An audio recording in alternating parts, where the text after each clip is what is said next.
Aujourd'hui, le Canard du Mékong va vous proposer une recette de cuisine asiatique qui sort un petit peu de l'ordinaire, dans la mesure où cette recette de cuisine cantonaise, on va la préparer ensemble avec le riz qui va cuire directement dans le bouillon, un petit peu à la manière d'une paella.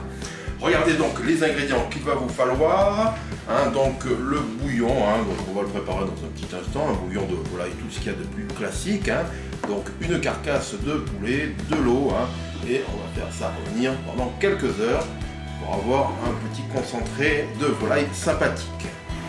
Donc on parlait de poulet, on va avoir naturellement 125 g de poulet, c'est une recette pour 2 voire 3 personnes, mais 2 pour un plat principal, avec une demi-saucisse chinoise, champignons, donc ça va être assuré par des shiitake, des champignons secs parfumés, et puis cette marmite de riz, elle va être assurée aussi, vous en doutez bien, par 250 g de riz parfumé. Ensuite, pour l'assaisonnement, il y aura bien évidemment donc soit de l'ail ou du gingembre. En l'occurrence, nous, on a choisi du gingembre. Les sauces avec de la sauce de soja clair, de la sauce de soja foncée, et une fois n'est pas coutume, on va aussi utiliser de la sauce de poisson du Nook Mam, avec du vin de riz. Cette marmite à la cantonaise, généralement, on la prépare avec un récipient en terre cuite. Nous, on a choisi une marmite en fonte, que voici, qu'on va huiler dans un petit instant, mais on va s'occuper maintenant des champignons shiitake secs, que nous allons bien sûr hydrater pour à peu près une bonne dizaine de minutes dans de l'eau chaude. On va démarrer la préparation des ingrédients. Donc notre saucisse chinoise, on va la couper en diagonale, en fines rondelles.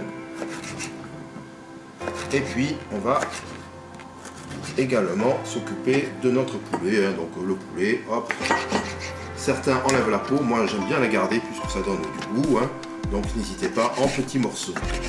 Le poulet, on va le faire mariner avec un demi-pouce de gingembre qu'on a haché et épluché auparavant. Et ensuite, on va y ajouter les ingrédients suivants. De la sauce de poisson à hauteur d'une cuillère à café.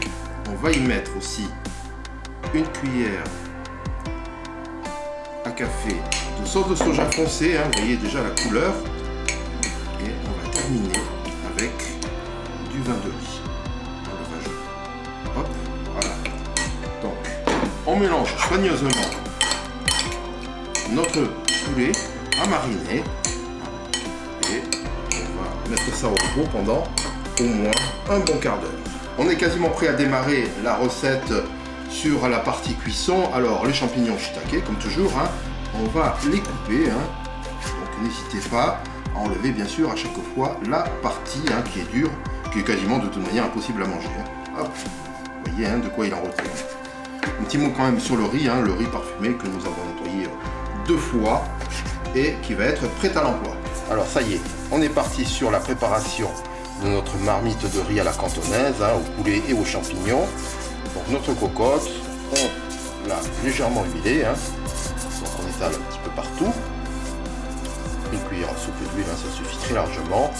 On est à feu moyen. Ensuite, on va y mettre le riz, soigneusement nettoyé. Donc 250 g de riz, c'est vraiment un plat complet. Une fois que le riz est dans la cocotte, donc pour éviter que cela n'accroche, on va bien sûr y mettre l'élément liquide, autrement dit le bouillon. Donc comptez 250 g de riz pour 30 centilitres de bouillon. Voilà, dès la reprise de l'ébullition, concernant notre marmite de riz, on va forcer sur l'assaisonnement. On va y mettre une cuillère à café de sauce de poisson et une cuillère à café de sauce de soja clair. Hop. Ensuite, on va pouvoir y mettre naturellement les autres ingrédients, comme notre poulet mariné. Donc on va mettre déjà bien sûr à feu doux et on va ajouter nos shiitake, sans oublier notre saucisse, la saucisse chinoise, une moitié de saucisse. Voilà. Donc tout ça va soigneusement mijoter pendant à peu près 20 minutes à feu doux et à couvert. Vous n'hésitez pas aussi, en cours de cuisson, au moins une fois, à remuer notre riz et ses ingrédients. Voilà. Donc il nous reste encore les 5 bonnes minutes. À tout de suite. Ça y est, au bout d'une vingtaine de minutes, hop, on enlève le couvercle, on remue une dernière fois. Vous voyez que le riz a légèrement accroché, c'est pas plus mal. Ça nous permettra de goûter un riz un peu croustillant sur le fond. Et on va pouvoir passer à la dégustation, non sans avoir mis un petit peu de poivre.